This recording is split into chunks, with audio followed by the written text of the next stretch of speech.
Hello, everyone. Thanks for joining. We'll give everyone a few moments.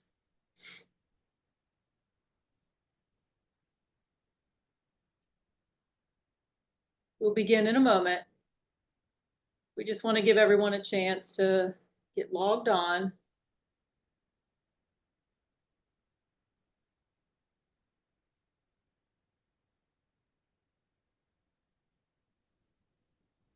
Hello, thanks for joining.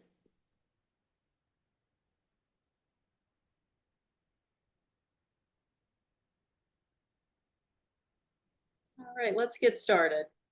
Hello, everyone. Thank you for joining us for tonight's webinar as we chat with Scot Pollard, an 11-year NBA player and heart transplant recipient. My name is Nikki Butler, and I am the Director of Digital and Social Media for the Dilated Cardiomyopathy Foundation and the Genetic Cardiomyopathy Awareness Consortium. We're so glad you can be with us. We have tremendous interest in tonight's webinar, and our team is very excited to share this inspirational story with you tonight. Next slide.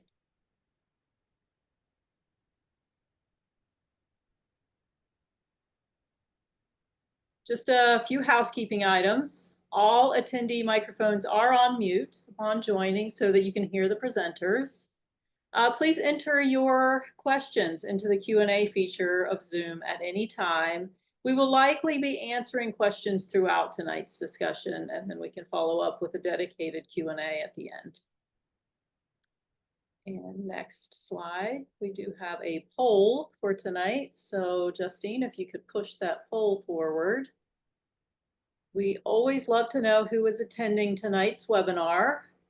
Are you best described as a cardiomyopathy patient, a family member or friend, a medical professional, or an industry professional?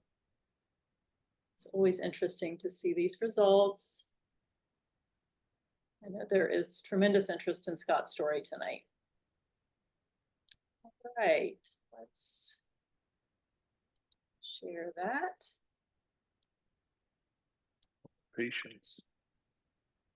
Yep, primarily cardiomyopathy patients and families and friends. We do have a good number of medical professionals as well.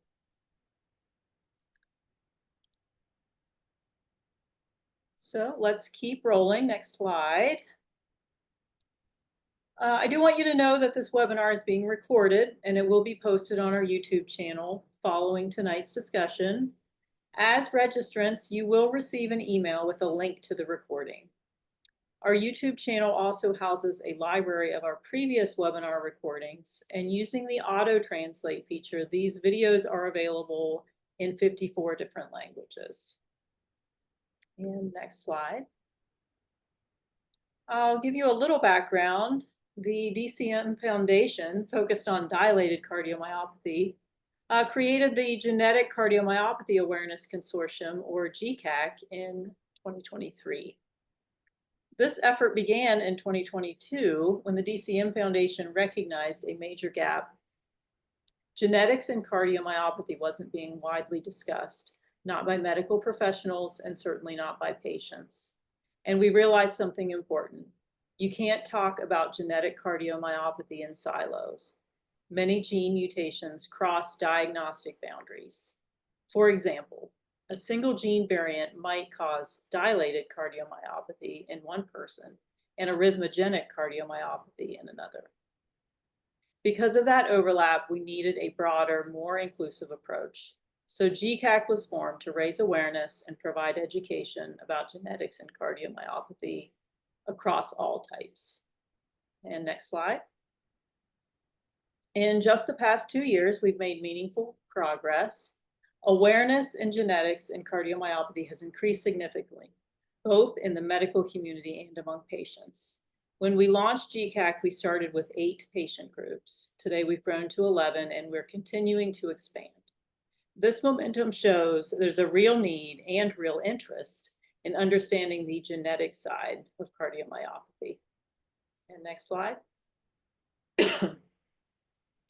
The 11 patient groups that are participating in the Genetic Cardiomyopathy Awareness Consortium, along with the DCM Foundation, are the Children's Cardiomyopathy Foundation, Lemonet Cardiac, the Danon Foundation, Mended Hearts, PLN, SADS Foundation, Women Heart, Let's Talk PPCM, Team Titan, Heart Charged, and the Sudden Cardiac Arrest Foundation. We want to thank each group for participating, for promoting this webinar, and everything that we're doing. It's great to have a coalition of 11 different groups working together to solve a real problem with patients. And next slide. Our guest today is no stranger to perseverance on or off the court. A first-round NBA draft pick, Scot Pollard spent 11 seasons with teams including the Pistons, Kings, Pacers, Cavaliers, and Celtics, capping his career with an NBA championship in his final year. After retiring, he explored acting, broadcasting, and even tested his grit on Survivor. In 2021, a sudden illness revealed a genetic heart condition, leading to a heart transplant in early 2024. Now Scot shares his powerful journey of resilience and hope and serves as a spokesperson for Pearls of Life, a charity founded by his wife to support transplant families. Please welcome Scot Pollard. Thank you very much, Nikki. I appreciate it. Thank you for everybody for joining. I won't go over what Nikki just said, other than to just say that NBA stuff happened and all kinds of other things that were exciting. I'll briefly touch on that, but I did want to say one thing before we get started. Everybody pay attention to this if you don't listen to anything else. I'm not a doctor. I'm not a lawyer. I'm going to tell you my story. And I know I got the little circles going because it's reflecting my little beam light there. I don't know how to do the internet very well, but I'm just telling my story. I may touch on some things as I go through my medical history and what happened to me, what I have been through, that you might find political, you might find to be divisive. I'm just telling my story. I'm not telling you what to do. I'm just telling you what happened to me and what I've been through to hopefully help other people that may or may not have gone through some of the similar stuff. So I'm going to go through as quickly as I can some of my life story because I don't have a ton of time, and it takes me usually about 15 to 20 minutes just to introduce myself. So that was quick for me. I'm from a family of giants. I was born in Utah. My dad is 6'9", my mom is 6'2". My family, I'm the youngest of six, and we're all giants. My oldest brother is 6'9", he's the shortest boy. Then 7'3" is my next brother. Then my sister is 6'2", 7 feet. Then I'm 5 years later. Oops, here comes Scot, 6'11". So people always ask me, why don't you just round up? Because when my brothers were around and I rounded up, they used to beat the crap out of me. So I don't round up. But I'm from a family of giants, and that helped me in my life, in school, and obviously in the sport of basketball, because I wasn't scared of tall people. I was around people that used to kick the crap out of me regularly. So when I played against guys that were bigger than me and stronger than me, it wasn't anything new to me. I was used to that.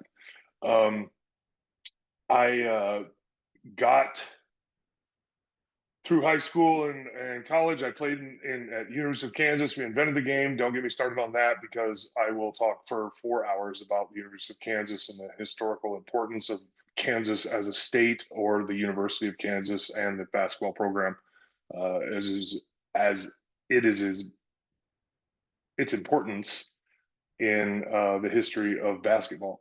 But I was very lucky to have gone there. I played for Roy Williams. I was pre-Bill Self, who was number 8, one of the 8 head coaches in 127 years of Kansas basketball. I'll stop because I'll go down that rabbit hole. So I played at Kansas for 4 years, went to the Sweet 16 all 4 years, played in the NBA. I got drafted in the first round by the Pistons. 19th pick, and played in the NBA for 11 years for 5 teams, as Nikki said. The Pistons, the Kings. I got traded. Now, this is important. Again, this is what happened to me. I'm not telling you what to do. I got traded after my rookie year. There was a lockout, and then after the lockout ended, I was immediately traded to the Atlanta Hawks for Christian Leitner. Um, when I got to Atlanta, they gave me a physical, and part of the physical, they gave me a flu shot. This was my first flu shot I'd ever gotten in my life. This was 1999, spring of 1999.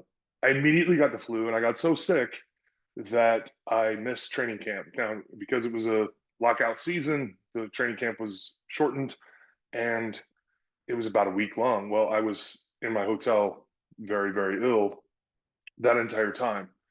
And as soon as I got healthy, they were like, hey, we have a game tonight, a real game, and we're going to either put you on the reserve list with no injury or we can cut you. And my agent, after I talked to him, he said, there's several teams that want to sign you. One of them is Sacramento. I think that's going to be a good fit for you. So I went back into the Atlanta Hawks office and I told them to cut me. And I flew to Philadelphia the next day, and I was in a Sacramento Kings jersey that night playing for the Sacramento Kings against the Philadelphia 76ers. Um, I say that because that was the first flu shot I ever got in my life, and it made me very ill. And we'll get back to that. After playing in the NBA for 11 years, which I'm one of about 400 people in the history of the world to ever do that, there's only been about 5,000 NBA players ever in the history of the NBA. And only about 400 of us have played over a decade. So I'm in elite company, whether by luck or by whatever gradient you want to put on that. I put it to hard work, and I put it to being healthy enough to be that long, to play that long. Because there's a lot of guys that were taller or more talented than me that didn't last that long. So I say that with humility, but also I'm bragging a little bit because there's not very many of us. Uh, After that, after the NBA, won a championship with Boston, my last team in 2008. And after the NBA, I never needed to work again, but I wanted to. So I did this and that. I did some broadcasting. Towards the end of my career, while I was still playing, when I was injured, some of the teams I played for would let me broadcast a little bit. And then after I was done playing, I broadcasted a little bit. I would I did specials on local TV in some of the cities I played in, so it was easy for me to be on a microphone and talk about the city or myself or experiences, man on the street kind of stuff. Um, and I did some of that post career, some studio analysis for NBA TV. I did some bits while I was playing for NBA TV, and then I moved forward to play speaking full time here and there for the Pacers because I live in Indiana. This is where I still live, and it just didn't work out.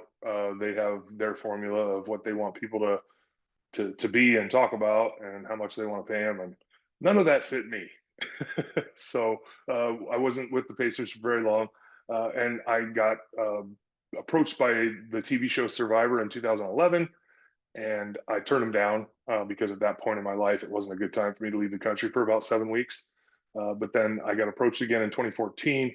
I was remarried to my current wife, my last wife, the only one that I will be ever married to for the rest of my life. And she was like, go. So I went on Survivor in 20, we filmed in 2015. It aired in 2016, and I got eighth place and helped decide who the winner was going to be, and got a lot of crap for that, a lot of death threats. My wife got a lot of death threats and all that because Survivor fans are very intense. Those people are, they really love reality TV and they think it's real.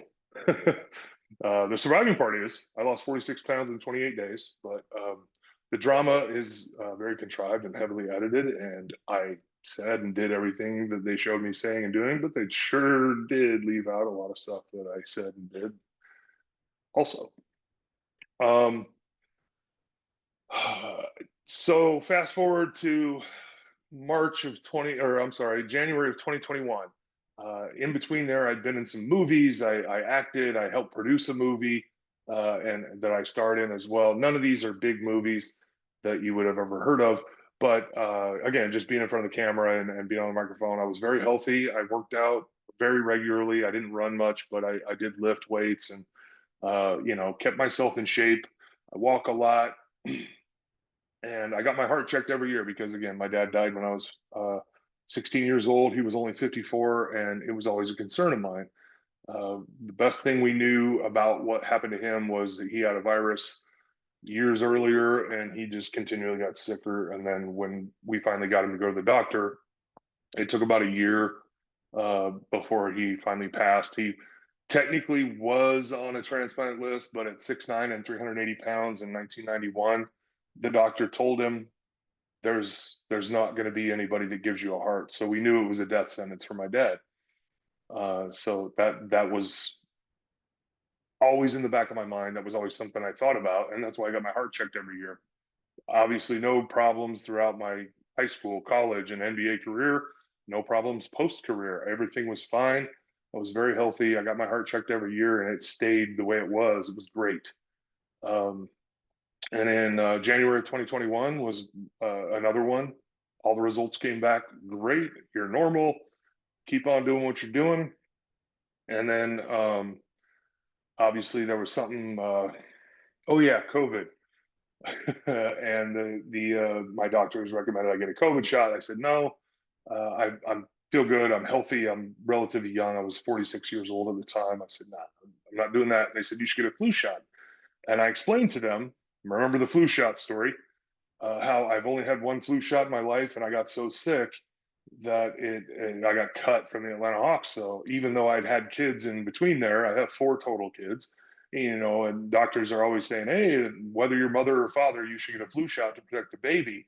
I never did for any of my children because of that experience that I had with that other flu shot. So I never did get another flu shot. They were saying, "Oh well, you know, because we don't know what's going to happen with this COVID thing, you should get a flu shot. It'll help protect you." And that's what I did. I got a flu shot. Um, that was towards the end of February. Again, about a month after I had my annual, and everything was fine. And 2 days later, I could not walk across the room without falling down. Uh, I I was out of breath, and something drastically went wrong. Um, so I went to the hospital, and they said, well, I went to a minute clinic because I was like, this is probably just I got a virus and something, I'm sick or whatever. Um, it wasn't COVID. They wanted it to be COVID. I got tested for COVID a lot. It was a flu virus of some sort, and it attacked my heart and released a genetic condition, much like my father. So I was very ill. They said you should go to the heart hospital. I said, no, this is not what you think it is. I'll be fine. I wasn't. I was in heart failure. My heart was beating 10,000 extra beats a day. I've never had plumbing issues. I still have never had plumbing issues. This was all electrical. There was a short circuit in my heart caused by this virus and the genetic anomaly. So for 3 years, I went through heart failure. I was just took a lot of drugs and saw a lot of doctors. Very fortunate to keep in touch with and be friends in some cases with some doctors that I've had over the years in different cities. And I would be remiss if I didn't mention Dr. Wei-Chi Wong, who almost ran me over. She's a transplant nephrologist. That's how we met. Actually, I was living in Boston, and she lived in the same building, and she almost ran me over pulling into the parking garage one day as I was out walking on the sidewalk. That's how we met. We became friends. And as I said, she's a transplant nephrologist. Never thought I would need to talk to somebody like that. But now we keep in touch regularly. And she introduced me to Jordan Shin, who's a cardiologist, transplant cardiologist in Boston. And now he's in private practice. He works with several different companies. I think the one he works for now is based in Switzerland. But anyway, those two have been instrumental in saving my life over the years. They know everybody. Cardiology is, if you're into, if you're a patient or you're a medical professional, you know that the world of transplant cardiology is not a big one. Almost everybody knows everybody. And I've been very fortunate to know a lot of people and keep in touch with them, be friendly with them. So when I got into heart failure here in Indiana, I called Wei Chi and I called Jordan and I said, "What's going on? Like, what's your advice?" And so uh, after I'm sorry if I jump around. Obviously, we're going to leave time for questions, but trying to recount the story somewhat chronologically. After a few months of being in heart failure, then there were doctors that were saying, "Hey, you should really get the COVID shot now, because if you get COVID now, the way you are, you'll die." That was very scary to me. As a former athlete, I thought, I'm never going to die. With technology and the way my brain works, I'm thinking I'm going to live to 200 or 300 years. So it was tough for me to hear that, and it scared me. So I got one shot. I was fine, and I was scheduled to have my first ablation at the University of Chicago Hospital, because again, I know some people, and they all said, "Hey, you need to go see Gaurav Upadhyay in at the University of Chicago. He's the best in the world at what he does, and what you need is what he does." And he was going to do an ablation on me in, I believe, June of 2021. Well, I got the second shot from the COVID thing, and a few days later was my scheduled appointment. I couldn't breathe. Everything hurt. It hurt to breathe. I couldn't lay flat.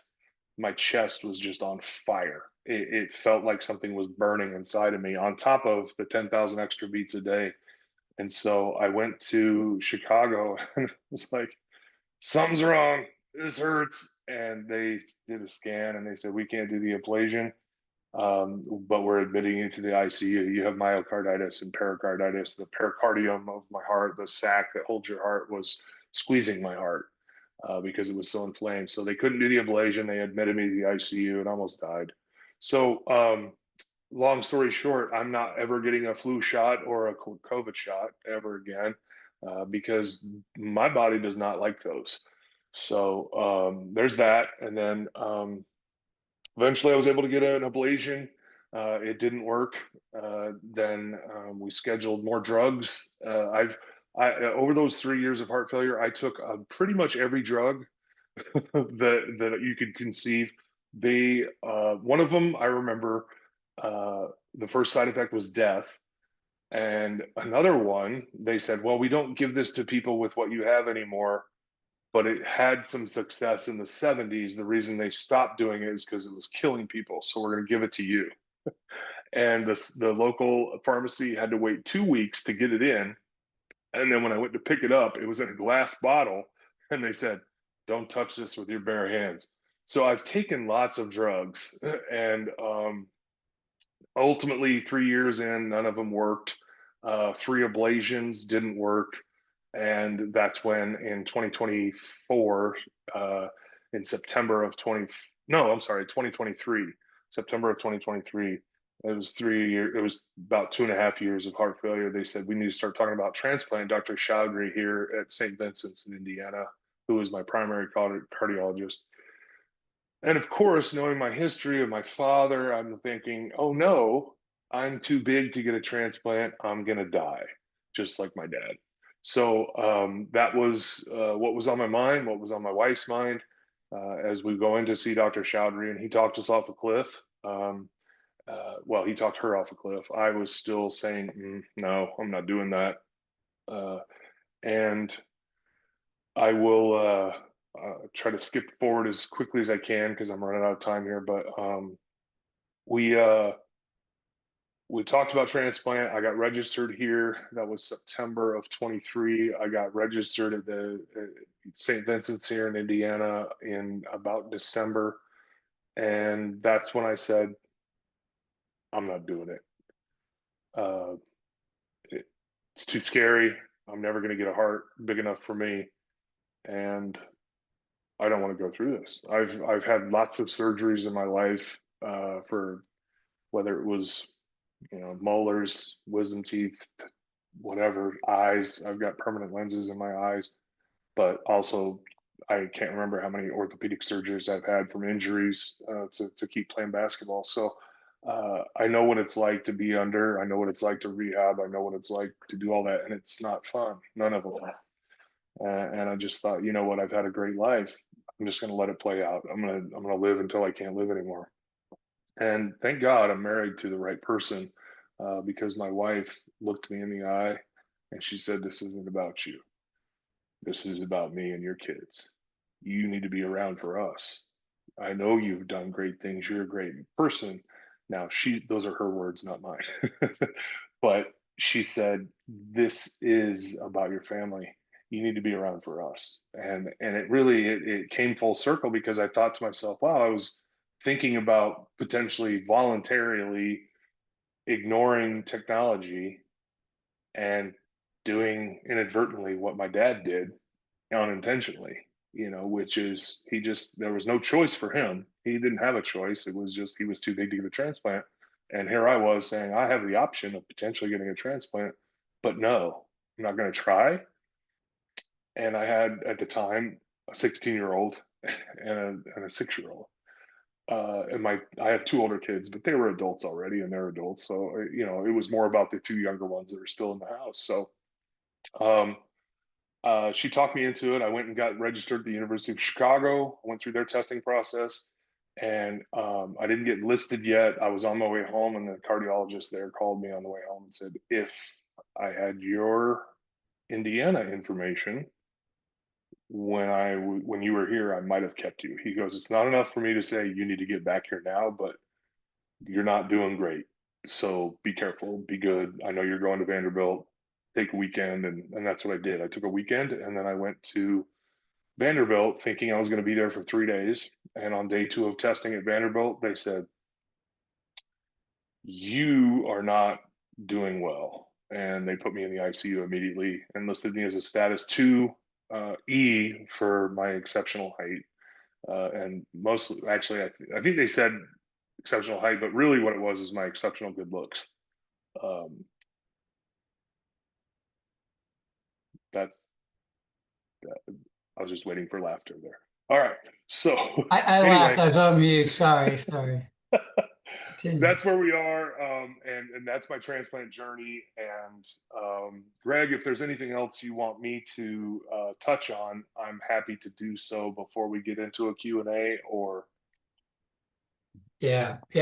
One, I'd love for you. I know your wife has started a nonprofit organization called Pearls of Life. And I know that I don't think you're directly involved, but you are a spokesperson. But tell us about Pearls of Life and what that's all about. I think the people would really love to hear that. Thanks for reminding me. So we're in the hospital. I'm waiting for a heart, and neither one of us are donors. And we didn't really think about it. And Dawn didn't tell me a story until months later, after I was out of the hospital. But she was laying there, and she said at 3 a.m, I'm sitting here going, "I'm a hypocrite. I'm waiting for an organ for my husband to save his life, and I'm not even a donor." So she signed up right there in the hospital at Vanderbilt. And that's when the idea of, hey, we should probably start a charity to educate people. We don't ever say you have to be a donor. We never have said anybody in that to anybody. But as a spokesperson myself, uh, and there's reasons why I'm not on the board or involved on paper. Uh, but the fact of the matter is, um, we just try to tell people, hey, educate yourself, because you don't know. You don't know. My donor's family didn't think he was ever going to be a donor, but something happened. And then he's unconscious and he couldn't make the decision. And they just said, you know what, this is what he would want. And so Casey's heart is beating inside of me, giving me life and giving me extra time. And I'm just here to tell other people about that. So that's why I'm a spokesman for her charity. It's pearlsoflife.org. She's doing great. They had a gala in March and did very well. We've been doing appearances here and there. I do most of the speaking, but if people are blessed with her to give a speech, she gives speeches, and hers are much more impactful than mine. But it's a lot more difficult to get her on the microphone. She's a very humble human person, and the opposite.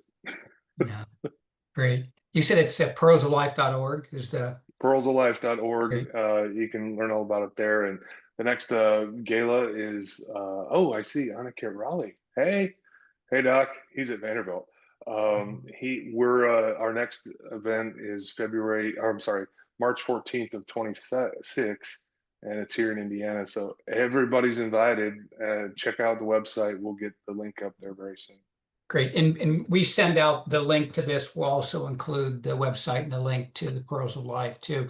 One quick, anybody that has questions, I've got a number of questions here for Scott, but we'd love just hit the Q&A button down, type in your question. You can be anonymous or you can have your name attached to it. We'd love to hear from you and ask Scott any questions. I will grab those questions and then get them to ask Scott those questions. So I know, being a transplant patient myself, that, you know, they kind of match three things. You know, one is obviously blood type. Two is they've got some blood tests now that can talk about if you think your body will reject that heart, right? There's some matching that's gotten better. And the third, obviously, is size. They need to put a heart of someone of similar size. Well, you know, and so, you know, tell me your donor. But first of all, I'd love to hear, you know, because I would think it would be. I've known people who've been on LVADs for years. 6'8", 6'9", couldn't get it. So tell me how you were able to get your heart, that what you can, and I know you've met the family, I believe, and tell us about that story a little bit, if you don't mind. So I don't even remember the exact reason, but I know that I was not a candidate for LVAD. I don't know exactly what it was, but I know that everyone, all three programs, St. Vincent's and Chicago and Vanderbilt, all agreed that LVAD wasn't going to be an option for me, that I needed to get a heart. I don't know. They said that the smallest man, you know, there are some female to male and male to female transplants that happen, but for me it's going to be a man, and they said it was going to have to be someone probably at least 6'3", just because that's the kind of heart, that's the size I need. Now again, when my dad died, it had to be the same size. You had to be, you know, same size, and my dad was 6'9", 380 pounds, and so that's why it was like, anybody with a heart that's big enough to pump 380 pounds is going to be diseased also, so you're going to die. For me, I felt like it was going to be the same thing, but they said no. And so, you know, this is a joke, everybody, but I was sitting around going, I wonder if an NBA bus happens to drive off the road, that might not be a bad thing. But so that was kind of what I was expecting, and it's not what happened.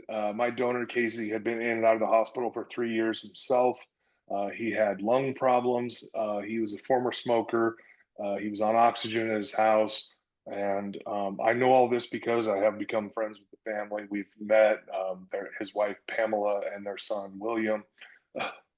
They can't catch a break. Their house just burned down literally like a week ago. And they've lost everything. They lost pets. They lost their car.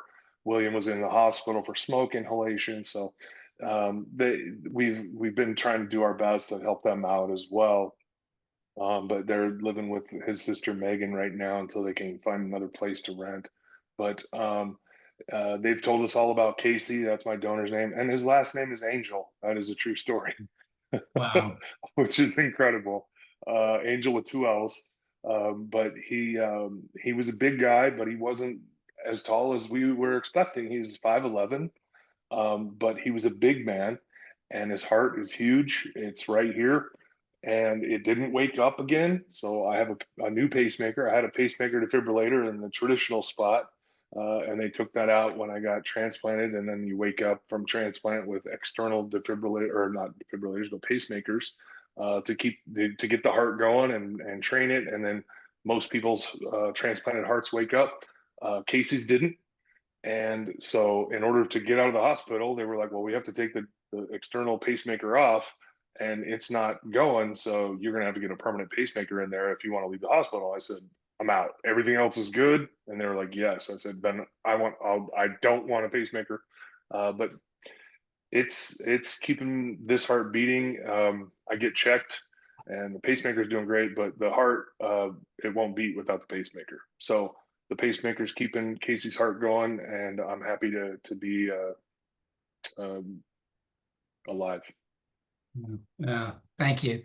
Thank you. I'm going to roll to the questions again. If you have questions, we've got 9 so far. I want to get to these before I get to mine, just because I think it's important that people take time out of their busy day to be here and want to get questions. From Christy, if you don't mind sharing, do you know what your gene variation was that sort of helped cause that? I off the top of my head, I think it's MYL1, Okay. but don't quote me on that. Of the 6 children, 3 of us, my brother, well, Mark, and my sister Lynn, are currently in heart failure. It hit me really fast. They were in heart failure far before me. They're now, I'm 50. They are now 56 and 57, I believe. And they were in heart failure about the same time when I got heart failure, which is about 46. So they've been into it a lot longer than I have. But they're still on their original hearts. My brother Mark is much like my father, does not like going to the doctor, and it's difficult to get him to even talk about it. He has a pacemaker defibrillator, and last I heard, he's been shocked, and his EF is 14. Wow. But he's stubborn. It's kind of a Pollard trait. And I'm hoping that at some point soon, his doctor is able to talk him into moving to the next step, whether it's whatever it is. But that my sister and I are the only ones that have been genetically tested, and her and I have that gene that is the MYL1 or whatever it is. And what I understand is it causes what she had, because she had slightly different. She had like AFib. She has like AFib, and so her pacemaker just keeps her heart from beating too much, and she does well with that. I didn't have AFib. I had those extra beats that were just short circuits, just going all the time. And they said that it causes, the same gene causes what she has, but it's present in everybody that has what I had. And that's all we know. There's no name for it beyond that. Yeah, no, great, thank you. Second question. So the question is, again, from Christy, how was your recovery journey, and how do you feel now? And I also want to say, I mean, you were obviously 11 years, I mean, obviously entire life basketball, Kansas, 11 years in the NBA, which is tough physically. How did it compare? So one, how was your recovery? And how did it compare because you're beating your body up, you've got surgeries. You mentioned a number of orthopedic surgeries. How did that compare? How was your recovery? How did it compare to the other survivor difficult things you did in your life physically? I've done a lot of awful things to my body to be a professional athlete, whether it's being hungry, being exhausted, being dehydrated, taking the recovery, water, or recovery this or that, and surgeries and recovering from that, rehabilitation from an ankle sprain or a shoulder problem or whatever it is. I've done all that. 3 years of heart failure was crappy, but in my head, I'm like, oh, I'll get through this, and then this heart will heal. I've just got to figure out the magic thing that will make this heart go, okay, if it stops beating those 10,000 extra beats a day, it will heal. And that really was what we were going on the whole time, is if we could just get that short circuit to stop. But the ablations were supposed to stop that. They burn the piece of the heart, the short circuit, and they said it was like whack-a-mole. They burn one and another one would pop up behind it, burn one, another one would pop up behind it. So that's after 3 of them, they said, look, this isn't the virus. This is a genetic thing. It's just going to keep happening. So there's nothing we can do to stop it. And then post-transplant, I was really sick for like 6 months. And my mind was good. I was finally getting oxygen to my brain, because 3 years of brain fog and not knowing what I was saying and forgetting what I was talking about, or just not talking at all because I just couldn't think straight. I had brain fog so badly. I had to stop doing appearances and speeches and all that kind of stuff because I just couldn't think straight. And this wouldn't have happened. I couldn't talk. And so for about 6 months post-transplant, I was like, what's going on? Why am I so sick? I'm just sick. I stink, and I'm sick. And finally, one of my cardiologists, it was Dr. Jonathan Knockham at Vanderbilt, actually, he goes, you were dying for 3 years. Your body was shutting down. It's a miracle you didn't lose a kidney or a liver or pancreas, like something else didn't shut down also. So your body is healing from dying on top of healing from the surgery. And that made a lot of sense. And so as an athlete, I started going, oh, that's why I stink and I have to shower twice a day, because all this crap that was just sitting around that my heart wasn't pumping out for 3 years is just coming out of my pores. I smelled so bad. And that, for those 6 months of me being sick, it was the drugs, it was healing from surgery, it was all of that stuff, but it was also healing from 3 years of dying. And so, if somebody in here happens to be in heart failure, or a caregiver for somebody that's in heart failure, don't forget to mention that, and don't forget to think about that, because as you're going down the hill, Greg, I know you were that way. You were an athlete. You were a triathlete, and so when you're that healthy, and all of a sudden your body just goes no, there's going to be that downhill, and then you have to get back up just to get normal. And I'm never going to be, I've already know, I can tell, it's been a year and a half, I'm never going to be what I was. That's just not going to happen. And I wasn't that great, because orthopedically I'm always screwed anyway, because my back, my shoulder, my knees, my ankles, they're never going to be good. So I don't run. But I've got this gift of life. But so I knew I was never going to be as good. But the the healing from that surgery was way worse. Long story short, was way worse than anything I'd ever done. Yeah, interesting. Thanks for letting us know. Niall has asked, Scott, what was the medication they gave you in the 70s that was so dangerous? Do you remember the name or? I don't. I was in heart failure. I just remember there was a glass bottle, and I remember they said they used to give it to people in the 70s, and then they stopped because it was killing people that had what I had. But it had some success with a small segment of that population, so they wanted to try it. And of course, they didn't tell me that until after it didn't work. You lit up But like a Christmas tree for, yeah, yeah. So, yeah. There was another one, and I remember this one, Maxillatine, that they said that wasn't that one, but it was a different one that they also put me on before telling me that there was a good chance I might die on that one. But they had to put it in me first to find out. And I was on that one for 6 weeks, and they said that one they know within about 4 to 5 weeks if it's going to work, and it didn't do anything. So they took me off of it because the side effects weren't good. Amiodarone was another one, and that might have been the one that had the first side effect was death. yeah, it was. I thought it for 4 years or 3 years. Yeah, that one. They were like, it causes shoulder and lung tumors. I'm like, what? Yeah. How is this gonna help me live longer? So I was glad I wasn't on that one 4 years like you were. But Abiodrone, I'm like, what? How do they find this out? Like all of a sudden, yay, we stopped your heart, but you're gonna get lung cancer. Your lung cancer, your eyes go bad, so yeah, thyroid, so Michael's asking, how has your everyday life changed? Immune system, food, alcohol use, being around crowds, etc. Like that's an issue. Tell us about that.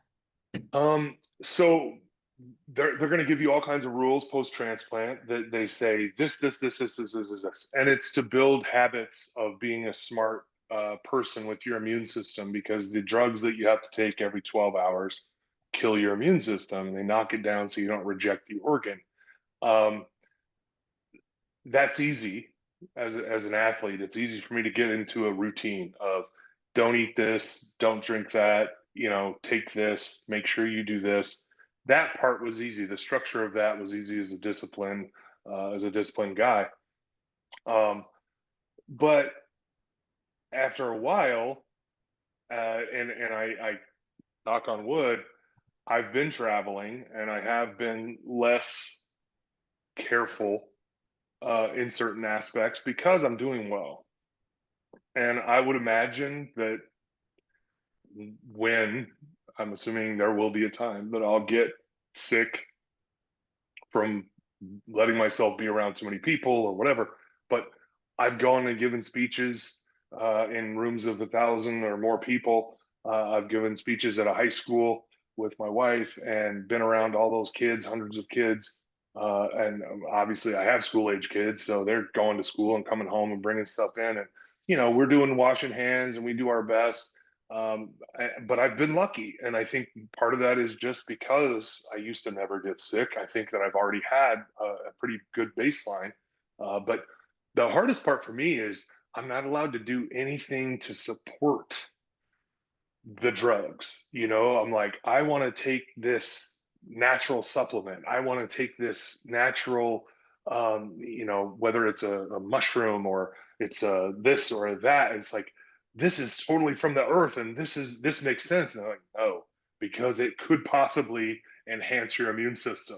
And if you enhance your immune system, it's going to counter affect your drugs and you're going to go into rejection.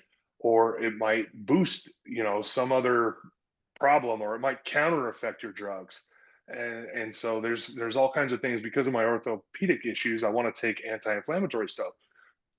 Advil, I can't touch Advil. I think that's pretty common, but I can't touch Advil. They have it on my list. Like, if I get admitted to the hospital, the first thing is, do not give Advil, he'll die. And I don't know exactly what that is. I think it has to do with the interaction with my drugs, but like ibuprofen is just the devil for me. And so some of the stuff is harder than others. I can deal without sashimi. I love sashimi. I love raw fish. I hate cooked fish. Never eaten cooked fish since I was a kid. That's why I don't eat cooked fish. But I love sashimi. I miss sashimi, but I can't eat that because the risk of infection. And it's not that it's going to make me so sick I die. It's going to make me so sick that I might throw up. And if I start throwing up, same reason people don't drink alcohol is if you start throwing up and you start throwing up your rejection meds, you can go into rejection. So it's kind of like all of this is all wrapped into discipline. Are you going to take the risk? Are you going to say, because for example, I know some people that I've talked to people, they're like, oh yeah, they say don't do THC, you know, marijuana, because it directly counter affects the anti-rejection drugs. And some people are like, yeah, I smoke every day. Like, I don't understand that. You know, when they're telling you, hey, don't do this, don't do that. You went through all of this and you're willing to risk it just so that you can, you know, and by the way, I hate being high, but THC is the best thing in the world for anti-inflammatory things. It made my knees and all my joints feel so good, but I didn't like the effects up here, so I couldn't do it. But physically, besides my brain, it was great. And now I know that's never going to happen. So there's just all kinds of things like that that all together seem like a whole bunch, but really, I'm here. I keep waking up. It's a good thing. Not a question, but a comment. Jeff said, hey, I'm a long time, no question here, but I'm a long time Sacramentan, is how you say it. And I loved watching you play for the Kings. Thanks for sharing your journey, and so glad you're still around. So thanks, Jeff, with that. So thanks, Jeff. So appreciate it. Here's a question for an anonymous person. What was your first thought when you woke up from transplant surgery? I mean, you're pretty groggy. Do you remember your first thoughts? Yes. My brain worked, and I wanted the tube out. You know, and I started panicking because I have huge lungs, and I used to be able to just be underwater. I had the great lung capacity. That was one of the things that I was really good at. I could physically, like the treadmill test they would put you on in the NBA, I always scored in the upper level of anybody that got tested. They were like, wow, big guys usually don't test like that. And I was always at the top with like the guards and the point guards and guys that could just run forever. I had great lung capacity. And so I thought I was dying. I was like, get it out, I can't breathe. I'm writing on the whiteboard, can't breathe. They show me my notes of scribble because you're pretty. I hated that too. It was, yeah. And the nurse came over and she said, you've been on that for 12 hours. You're not going to die. And that was what I needed to hear to calm me down until finally the time came out. They pulled the tube out. And the first thing I did, because my brain finally worked again, is I sang a dumb song that I made up in my head. I left my heart in San Fran, Nashville. because I got it done in Nashville. Bet So you knew that it. was it. And my wife was right there. And I did this as soon as I woke up because that was our sign. I was like, I know that I'm not going to be able to. They strap you down. My arms were shackled to the side of the bed because they don't want me to pull the tube out because that's what I would have done. So we knew all that, and so my wife and I were like, do this when you know you're okay. And so I woke up, I looked at her, and I did that. And then as soon as they pulled the tube out, I sang that dumb song. I love it. I love it. So how physically active are you after the transplant compared? I mean, you said one, it's been a year and a half, so it hasn't been that long. I know it, can take a couple of years, but what does your daily activities look like, or exercise, or stuff like that? As I said, orthopedically, I'm screwed forever. The pain is nonstop. It's my ankles, my knees, my back, and I never had knee surgery. I hope I never do, but my left hip's been bugging me. That if I ever have a joint replaced, it's probably going to be that one or my right shoulder. But that'd be great if I live long enough to need that. But my day to day, I try to walk a mile a day, whether it's inside my house or outside my house. Uh, I'm averaging about a mile and a half in 2025, as opposed to 2024. It was about a mile post surgery per day. What I found out and why I don't think I'll ever be able to get a real jobby job again is I can do 2, 3, 4 days in a row, and then I can't. And I push it, and what I don't know and what I don't think anybody knows is I'm the tallest dude that's ever been transplanted. So um, like they say push the heart, but then I push and then I go. As an athlete, when you've hit your limit and it's time to sit down, and so I'm gonna push it. I'm gonna do what I can, but there I do know that doing 5 days a week, that's not in the cards for me. But again, I don't mean to talk anybody down, but because I know people that are like, oh, I'm back to running. I run 5Ks and I've run a marathon after transplant. But also some of these people are, they had their transplant when they were 19 or they had it when they were 14.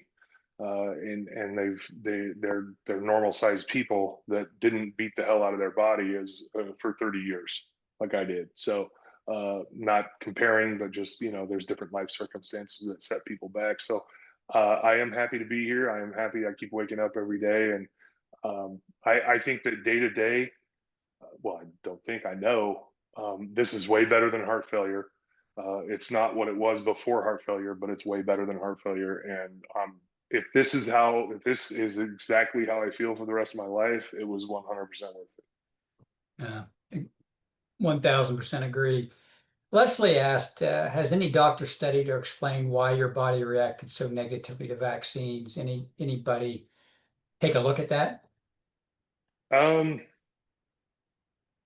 This is I don't think anybody wants to. I think it's too soon. I don't think anybody wants to find out that. They don't want to fight the medical community. They don't want to fight the companies that make the vaccines and prove how horrible they are to some people. So no, the short answer is no, but I don't think that's going to happen for some years. Maybe some point there'll be a commercial on TV. Did you or someone have a negative reaction to the COVID vaccine? If so, call 555 the hammer. We'll fight for you. But I think that right now there's too much money on the wrong side of it, and I don't think anybody's going to really look too deep into telling people that those vaccines were harmful to a certain segment of the population. I'm not saying they're bad for everybody. I'm just saying they're bad for me. Makes sense. Carolyn said, hello, I am an Impella to LVAD to transplant survivor. Congratulations, Carolyn. And she's asking, what was your prevailing emotion with your new heart? I was so happy that I could think again. And I still think that's it. The physical part, again, I'm disabled. My body doesn't work very well. It's a struggle to walk sometimes just because of all the orthopedic stuff. I beat the crap out of it. That's my fault. But being able to think and speak and give speeches again and be able to talk with my friends, my family, my children, tell jokes, think outside of the box. For 3 years, I couldn't do that. For 3 years, I had a brain fog. And so waking up after surgery, that's my favorite thing, is that I can use my mind again and that there's oxygen going to my brain. And I the only thing I can think of is it'd be like being cured from dementia. Like, oh, you're in dementia, where it's like your head is thinking all these things, but you can't get it out. And then all of a sudden you can. And so I'm taking that gift and I won't shut up until I'm dead. No, great. Love it. So we get a few more, and I'll try to get to, we might go a couple minutes late if that's okay. My name is Casey, but not Angel with 2 L's, and a fellow heart transplant recipient. Outside of the amount of pills, and you may have answered some of this, but it's outside of the amount of pills you take on a daily basis, how has it affected your quality of life, both positively and negatively? I think you've gone, but anything else you want to add? You know, I recently had some dentistry done, and they had to put me on an antibiotic. And you know, the drugs, they do their stuff. They have side effects, and for me personally, and I don't think I'm the only one, but for me personally, there's been a lot of digestive issues. At times I'm like, all right, do I need to go tell them about this because I'm pretty much married to the toilet? And there's other times where I'm like, okay, it's sort of normal for a while. But this antibiotic, I hardly left the house since I've been on it. I mean, it's brutal. And it's just amoxicillin. I've been on that several times throughout my life, lots more times than I could care to remember. But it is absolutely destroying my bowels. So um, it's that. It's that. Yeah, there's a little difference there when you're taking those pills that your body is trying to get used to, but never will get used to, because they're just they're trying to kill you while they're trying to save your life.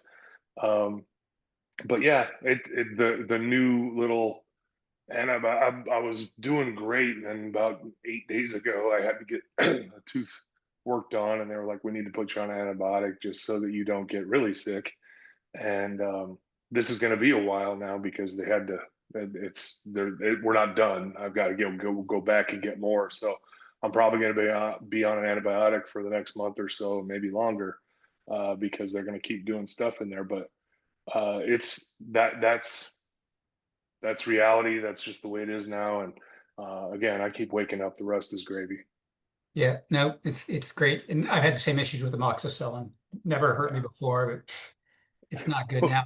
Uh, Scott, have your children been genetically tested, or have you talked with them about it yet? So all 4 of my children know, obviously, what's happened, what has been happening, what happened to my dad, and their aunt and uncle. But in talking with all of the doctors, no one in our family has presented before their mid 40s. And that is why none of us have checked our children, because we want them to be insurable. We want them to be able to grow into adults. And then if they decide, which we will counsel them to do so, to get some life insurance, after they get life insurance and after they're on their own health insurance, then they can get tested. And at that point, hopefully technology is even better than it is right now. It will be. And so they won't have to have these concerns that we have. I dream of a day where people have invented something that alters your DNA and your body heals itself, because it reverses genetic conditions, which in my experience, most of the people, I think everyone that I've ever met that had a transplant, except for 1 or 2 people, it was genetic. And so if people can heal themselves, then they don't even need a transplant in the first place. That'd be wonderful. Interesting. Couple more. We're gonna probably. So Susanna from Sweden says thanks for sharing. Carolyn says a little piece of my heart song during a heart biopsy is common. If you have a piece of my heart, they take a piece out and Mhm. biopsy. You've done that. It's kind of cool.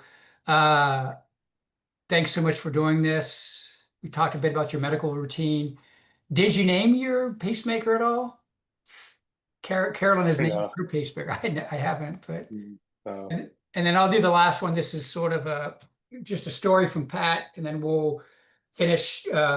Nikki will have a few more slides, then we'll finish up. Hey, hi Scott from Pat. Hi Scott. I was a fan of yours back in your King's days. Funny enough, fast forward to June 2025, obviously very recently.